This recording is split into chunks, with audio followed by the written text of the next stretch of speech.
Oma kohalolekuga on seda üritust austanud lisaks Järva Maastaema nominentidele ka ema, Järva maavanem, proua Tiina Oraste. Ma palun ta avasõnadeks lavale.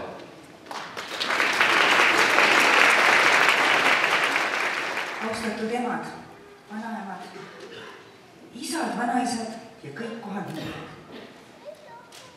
Kas ema südant tunned sa? Nii õrn, nii kindel. Muutmata ta sinu rõõmust rõõmu näed, sunnetusest osa saab. Järvamaa, südamaa valib täna esimest korda aasta ema. Seetõttu on äsja loetud Liidia Koidula luulesalm meile sümboolse tähendusega. Ema süda, mis on piiritult suur ja avar, kuhu mahuvad nii rõõmud kui mured, mõistmised ja andestamised, tarkused ja saladused, hool ja armastus. Ja samas maa, mis aastasadu on andnud järvakatele nii tööd kui leiba, aga ka kindlust, et tulla toime nii iseenda kui oma perega. Mõlemad, nii ema kui maa on andnud ja annavad meile kaitstust ja turvatunnet. Täna on päev, kus võiksime mõelda kõige tähtsamale, armastusele. Armastus on väga mitmetahuline tunne ja seda on väga raske üheselt ning ammendavalt kirjeldada.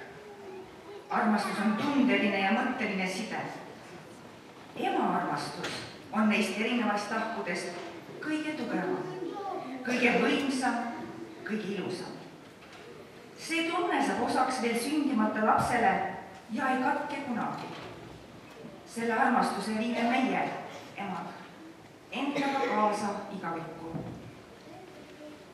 Igal inimesel on oma ettekujutus õnnest, oma nägemus tulevikust. Pean siin silmast mitte ainult üksikisiku ja perede tulevikku, vaid Eesti tulevikku. Olevik saab märkamatult minevikuks. Seetõttu vaatame enda kõrval istuvaid lapsi ja mõtleme sellele. Millised on need väärtused, mida neile kaasa anname?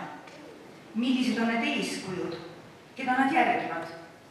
Millised on need otsused ja teod, mis mõjutavad laste edasist eluolu? Need on meil igal erinevad ja võivadki olla. Aga kõige olulisemates arusaamistes peavad meil olema ühised. Head emad, teie köidate erinevad põlvkonnad ühte püsiväärtustega, mis hoiavad elus inimlikkust ja usaldust. Väärikus ei peitu varas. Väärikus väljendub selles, kuidas me üksteisest mõtleme ja millisel moel üksteisele silma vaatame. Kuidas me hoiame oma peret, oma lähedasi, oma ligemisi. Ainult nii saame sihipäraselt kujundada meie ühist, meie kõigi Eestit, mida juba üsna pea hakkavad hoidma ja juhtima just needsamad lapsed, kes istuvad täna siin meie kõrval. Kallid emad ja isad, vanaemad ja vanaisad. Meie põlvkonnad on üles kasvanud raamatuid lugedes. Meil kõigil on meeles oma lapsepõlvest kaunid muinaslood, olgu selleks siis Tuhkatriinu lumivalgetke, 3 põrsakest või meie oma Reinumaa Terrebase lood. Aasta 2010 on lugemisaasta.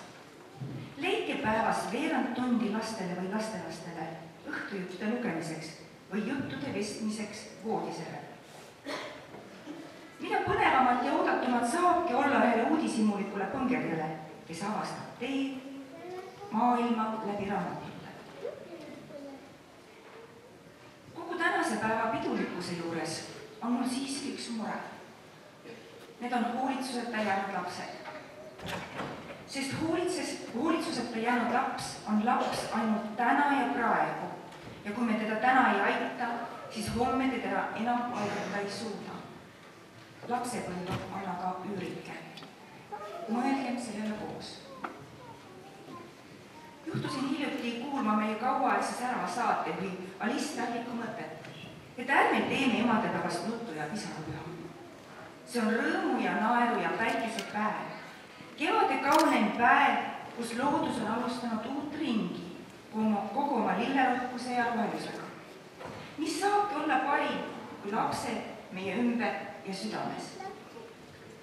kallid emad ja vanaemad, väikest ja rõõmu teile tänasesse päeva ja jätkugu seda kõikidesse järgnevatesse. Kaunist emadepäeva!